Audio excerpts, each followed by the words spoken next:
Today, we'll be diving into the iconic game, Minecraft, and recreate every surprisingly tasty looking dessert that you can unlock throughout the game. Now, have I ever played Minecraft before this? No. Do I know anything about it besides the memes? I am Steve.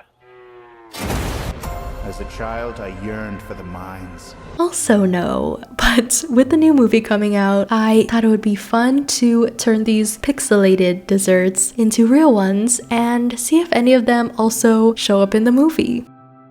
It was definitely an interesting experience. It was just me, a preteen, and his mom in the theater. As someone with zero Minecraft knowledge, the movie was actually pretty enjoyable, and I think I had fun. Unfortunately, none of the desserts made an appearance though, but at least I had some festive movie snacks to munch on.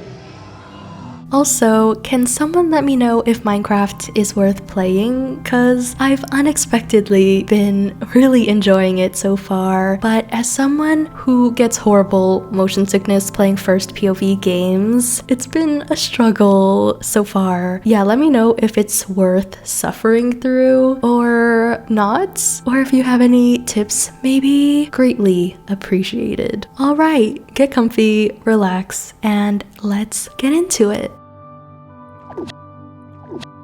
Starting with the one I'm personally most excited for, the cookies. To me, these look like a classic chocolate chip cookie, but for some reason, I decided it would be fun to torture myself, essentially, and build the cookies pixel by pixel for, accuracy and to stay on theme with the video, of course. The in-game recipe calls for 2 wheat and some cocoa beans, but we're definitely gonna need a few more things to make this butter cookie dough, which should be more structurally sound than a typical chocolate chip cookie dough for our little dough building blocks.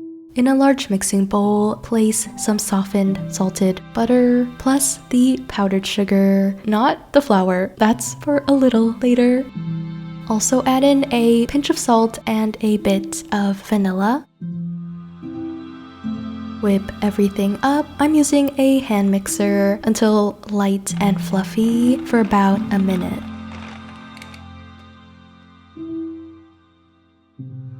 Now we can add the flour, giving that another quick mix.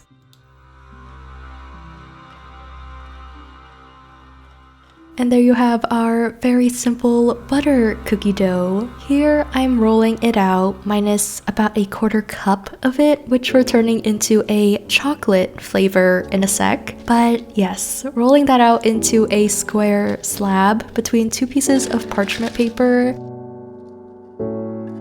And I'm aiming for as close to about a 1/4 inch in terms of thickness as I can get it. Repeating that with the chocolate one as well. Now let these chill in the fridge for a good hour or 2. It's finally time for the fun part, building the cookies. Okay, so for the quote-unquote building blocks, slice these slabs of cookie dough into roughly 1/4 inch cubes.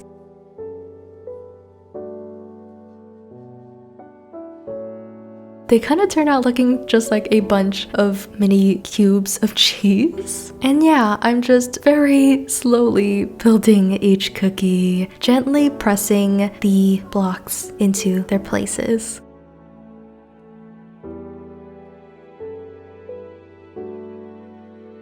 I really wanted to call it quits after the first one, but my back was killing me, but I ended up just pulling up a chair and making 3 cookies. I know the bar is low, but I was quite proud of myself and how these turned out. Bake these guys one at a time in your 350-degree furnace, about 15-ish minutes. I'm so happy with how these turned out. They're so whimsical, and I'm obsessed impressed with the fact that you can actually see every single pixel and that they didn't just melt into one giant blob in the oven. I mean, furnace.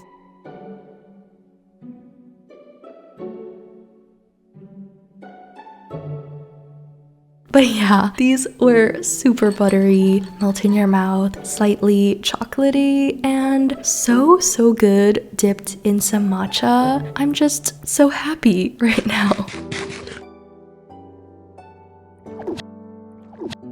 Alright, this next one is probably the most iconic of the Minecraft desserts, or at least the only one I was familiar with before this, the cake. I have a love-hate relationship with recreating cakes because on one hand, it's so satisfying when they turn out how I envision them, but other times it's not my best work, I'd say. And with this one being such a recognizable cake, let's hope it turns out okay. First, we're putting together a simple vanilla cake base. Grab a large mixing bowl and crack in the eggs.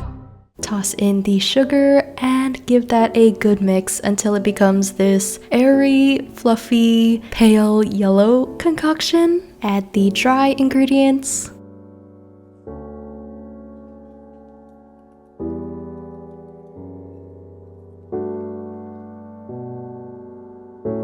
And in a separate glass, I'm quickly whisking up the wet ingredients. That's melted butter, milk, a bit of oil, and vanilla for flavor.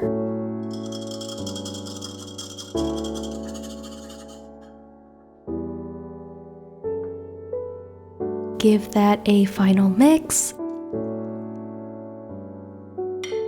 And there you have the cake batter. Pour this into your cake mold or cake molds and allow this to bake for 50 to 55 minutes. On to the decorations. In Minecraft, the cakes are decorated with these little red squares on top. I'm assuming they're sweet berries or something like that, although in the game the recipe doesn't include anything else, so I'm just going with strawberries here. Also adding some sugar and lemon juice before giving that a quick blend.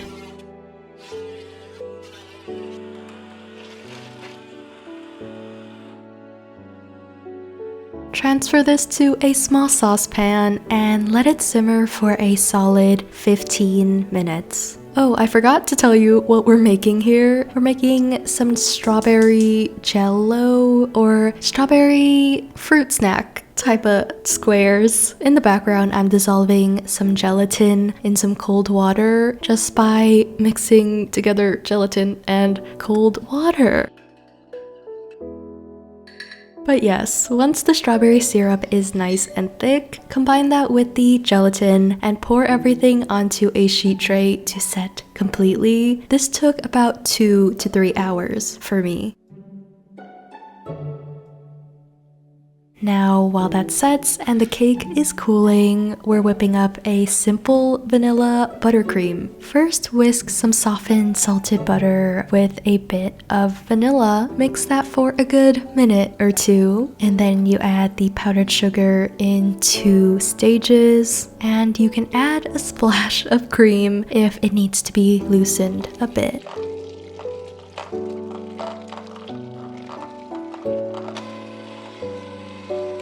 Just until we get this nice, fluffy, yet smooth frosting. And then we can put it all together. This one's fairly simple, fingers crossed. We're just covering the entire top of the cake with frosting, trying to get the sides as smooth as possible and the edges as sharp as I can here.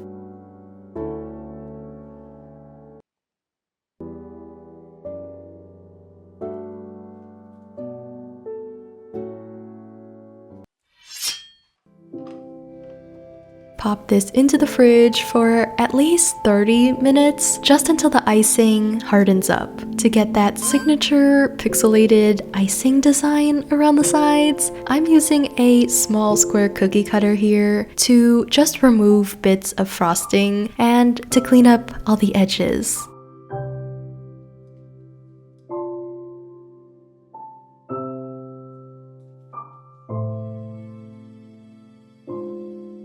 adding the final touches, and voila! Dare I say my best cake recreation yet? I don't know, but I was feeling pretty amped up at this point, which might have just been the sheer amount of sugar that I've consumed so far. This cake was super rich and buttery and decadent. Not my preferred frosting ratio though, although this cross section is so aesthetic.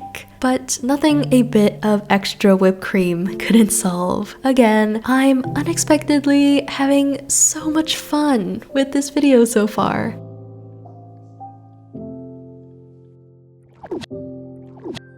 Last but not least, we have the one I'm most dreading. See, the dilemma with the pumpkin pie is that it looks more circular than it does blockish to me, if that makes sense. So instead of making a square pie, I'm basically baking a traditional circular pumpkin pie and decorating it to hopefully look more pixelated. Not feeling the most confident about this one, but at least we know it'll be delicious at the end of it.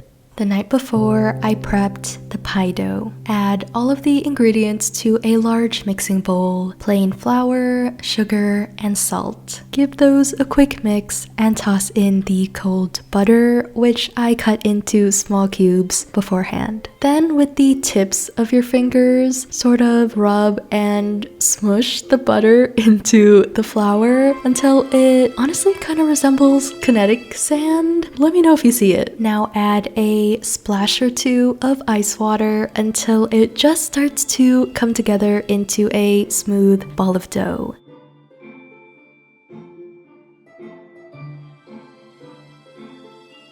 Wrap these up and let them rest in the fridge overnight, or at least 2 hours if you're making the pie on the same day. The next morning, I immediately got to work on rolling out the dough, aka beating it with my rolling pin, which is the most efficient way to roll out chilled dough, by the way. Quick tip. And I also lined that into my pie dish, which I totally forgot to film. Yay. Anyways, we're blind baking this crust to avoid soggy bottoms, so this goes into a 400-degree furnace until it just starts to brown. In the meantime, make the filling. Crack the eggs into a large mixing bowl before adding some brown sugar, followed by pumpkin puree, vanilla, and a bunch of fall spices, cinnamon, clove, nutmeg, and I like a dash of cardamom as well. Give everything a good mix and finish off the filling with a bit of cream.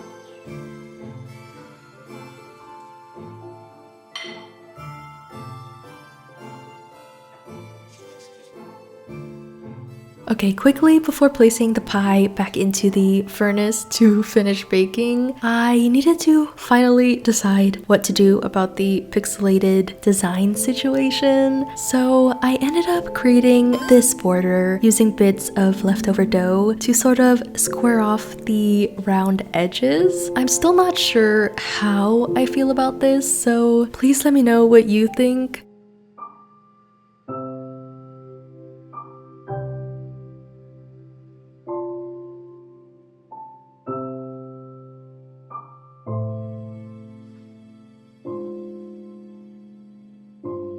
I also baked a few extra pieces of square dough to place on top, similar to the cake design, and I think this ties the whole thing together.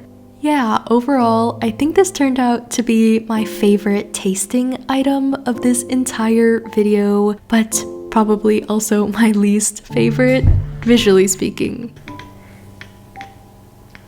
Thank you. It felt strange eating this outside of the fall season. I'm not sure why, because it's simply an S tier dessert. The flaky, buttery crust. Big smile. Baked, buttery, flavored. Flaky. Flaky. With the creamy spiced custard and the slightly sweet whipped cream is actually insane. that's everything I have for you today. I'm genuinely surprised by how much fun I had making this one, so I hope you enjoyed it too. And as always, thank you so much for spending time with me today. I'll see you next time. Bye bye!